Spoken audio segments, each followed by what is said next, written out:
Makin menjadi-jadi menjelang lengser, Jokowi melalui Menteri Koordinator Bidang Perekonomian Pak Airlangga Hartarto menetapkan Pantai Indah Kapuk dan Bumi Serpong Damai sebagai proyek strategis nasional. Dan juga ada dilaporkan kepada Bapak Presiden 14 PSN yang baru periodenya dilakukan oleh swasta atau pembiayaannya murni dari swasta, menciptakan lapangan kerja dan tidak membutuhkan APBN. Dan ini disetujui oleh Pak Presiden, dan ada PSN baru penyesuaian nomenklatur perubahan dari ruang lingkup PSN itu.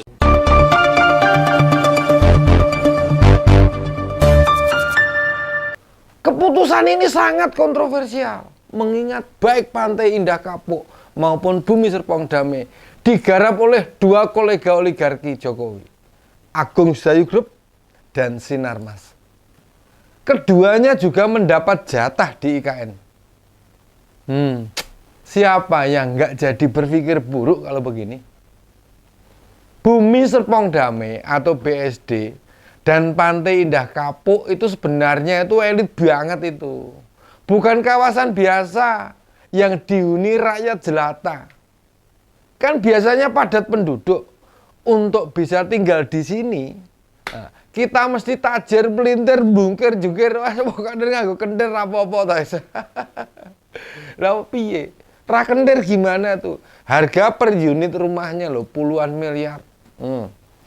Duit segitu kalau dibuatkan rumah subsidi nih misalnya, plus pengembangan kawasannya hingga menjadi pemukiman sing sehat gitu kan, layak huni dengan sanitasi dan instalasi air minum yang baik. Wah, jadi ratusan gitu. Bisa jadi ratusan rumah itu bisa bener. Apalagi sepanjang pemerintahan Pak Jokowi, alokasi sektor perumahan rakyat itu tidak jadi prioritas loh. Tenan ya. Kritik besar terhadap pembangunan infrastruktur yang masif nih di area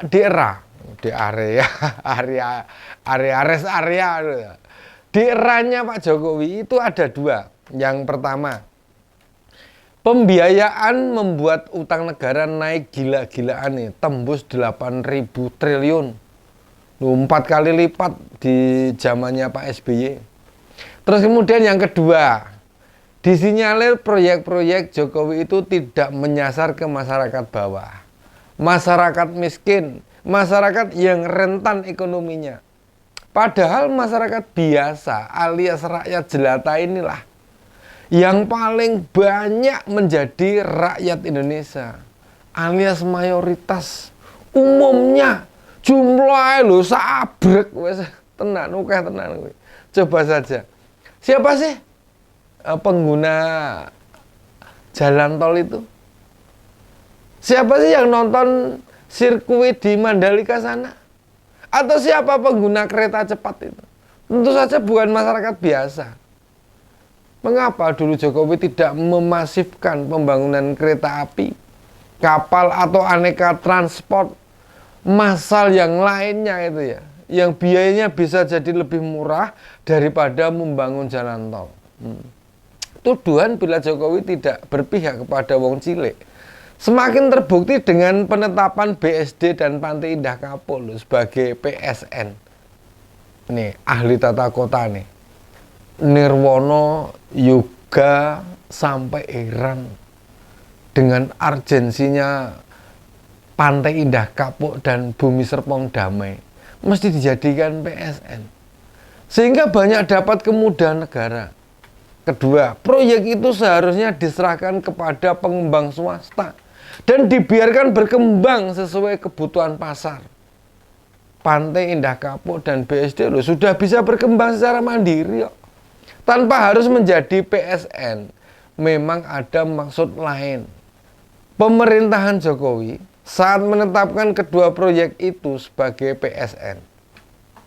Ya. Bisa jadi ini sebagai imbal balik dukungan pengembang Pantai Indah Kapuk dan BSD di IKN. Kawasan Pantai Indah Kapuk dikembangkan oleh perusahaan Agung Sedayu Group. milik Sugianto Kusuma alias Aguan, ya kan? Sedangkan BSD City ini maksudnya kota BSD Bumi Serpong Damai itu dikelola oleh PT Bumi Serpong Damai Tbk yang merupakan anak perusahaan dari Sinarmas Land. Saat ini posisi kepala eksekutif Sinarmas Land ditempati oleh Franky Usman Wijaya. Baik Aguan maupun Franky diketahui merupakan investor di Ibu Kota Nusantara atau IKN. Keduanya tergabung dalam konsorsium Nusantara yang menggarap Hotel Nusantara di Ibu Kota baru tersebut. Nah, paham kan? Cetok. Terwoco cetok kaduk ruruh hangarah prono. Jelas banget ah. Politik balas budi apa dagang sapi. Soalnya ya kalau balas budi hari gini apa masih ada. Kan kayak kata orang barat, tidak ada makan siang yang gratis kan gitu. Jika ada makan siang gratis, itu malah jadi ribut dan gaduh. Wes percaya tak sesuk Mas do antri kabeh kuwi. Dengan ditetapkannya sebagai PSN, dua kawasan itu akan diberikan dukungan dari pemerintah, termasuk ya jaminan dari pemerintah, juga kemudahan kredit atau pembiayaan syariah. Penilaian kelayakan usahanya juga akan dipermudah, termasuk dibentengi dari risiko politik. Di sisi lain, belum lama Presiden bilang bansos beras sementara usianya hanya sampai Juni, barbodo rampung. Tidak sampai akhir tahun loh ya. Jika mau sampai Desember, mesti ngelihat duitnya ada enggak? Loh. Apa enggak bahaya ta? Ingat krisis moneter tahun 98. Pemicunya antara lain ya karena perbankan, termasuk bank-bank plat merah ya. Sedemikian mudahnya memberikan kredit bagi Kroni Soeharto tanpa diikuti kelayakan usaha. Bahkan bisa cuma jadi mekanisme untuk mengeruk dana negara. Gara-gara itu kemudian kepercayaan terhadap Indonesia anjlok. Yang tercermin dari merosotnya nilai rupiah. Gila-gilaan loh. Dolar yang awalnya cuma 2.000, bisa tembus nyaris 20.000 pada waktu itu. Ujung-ujungnya apa? Kerusuhan sosial yang berujung Soeharto lengser. Apa Jokowi nggak takut hal ini terjadi lagi? Apalagi kita semua tahu banyak investor dari IKN karena tidak percaya pada pemerintah Indonesia. Ini juga buntut dari dugaan kecurangan pemilu yang sangat kental berbau nepotisme. Dan tentu saja kolusi dan korupsi masih ditambah juga dengan ketidakpastian hukum di Indonesia. Aturan bisa seenak-enaknya berubah. Pagi dele nih, sore dadi tempe, bengi tempe gembus, kemudian terus esok wis gedebus ngono. Gedebus itu cerita bohong. Jangankan cuma regulasi setingkat peraturan menteri loh, dirjen gubernur dan lain-lain. Undang-undang aja loh enteng kok merubahnya kok. Bermodalkan seorang apa itu lali aku. Undang-undang bisa berubah. Investor luar memang menganggap Indonesia itu tidak lagi ramah investasi. Apalagi indeks kepastian hukum Indonesia ini berada di ranking 139 dari 190 negara. Itu menurut Bank Dunia loh. Kalah jauh sama Thailand. Thailand itu rankingnya 37 dan Vietnam ranking 69. Serem tak? Iya. Belum lagi pembelian izin yang acak-adut tahu-tahutan. Sak kepenake didate dewek kayak izin penambangan nikel itu yang lagi rame. Sak senenge hati Bahlil udah nggak peduli loh dia dibilang Bahlul. Kalau menurut aturannya yaitu peraturan presiden nomor 109 tahun 2020 Salah satu kriteria PSN itu harus memiliki sifat strategis untuk peningkatan pertumbuhan dan pemerataan pembangunan dalam rangka meningkatkan kesejahteraan masyarakat dan pembangunan daerah. Nah, kui peraturane kan gitu loh. Ini kan nalarnya Jokowi, nalarnya Pak Jokowi benar-benar gak nurul nih, gak masuk akal. Kalau masih banyak masyarakat yang terlantar, hidup pas-pasan, gitu, harga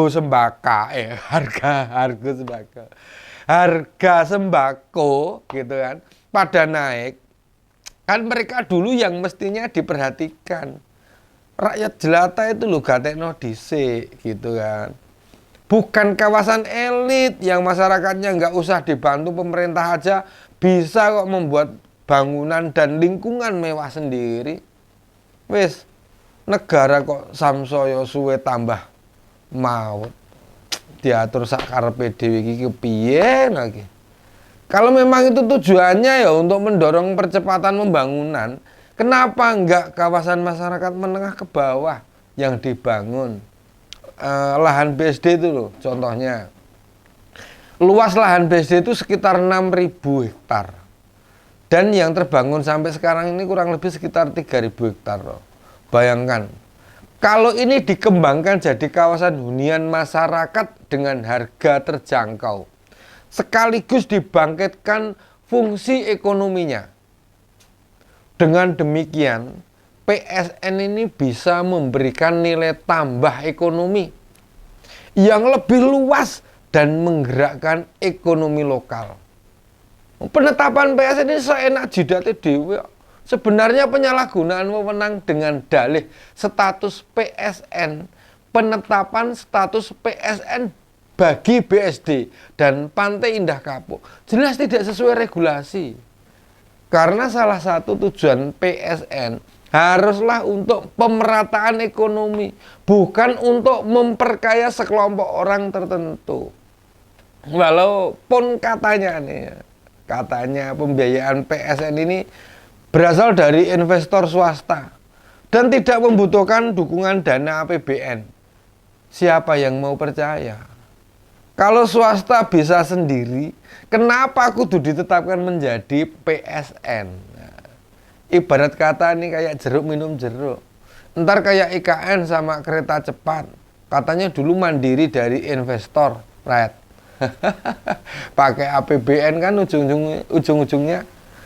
Sementara itu AHY sebagai Menteri Agraria dan Tata Ruang mengungkapkan akan menyiapkan lahan untuk 14 proyek PSN baru yang ditetapkan Pak Jokowi, termasuk untuk kawasan BSD dan Pantai Indah Kapuk. Duh, Mas Agus. Kok mau-maunya diseret dalam permainan berbahaya gini ya? Kalau ada apa-apa, si itu loh nanti yang nanggung jawab. Pak Presiden tinggal cuci tangan bilang, kok katanya saya? Tanya menteri sana. Biar jawab jane. Lagian kalau saya jadi Mas AHY, mbok pilih tenang-tenang saja, nunggu jatah menteri dari Pak Prabowo aman.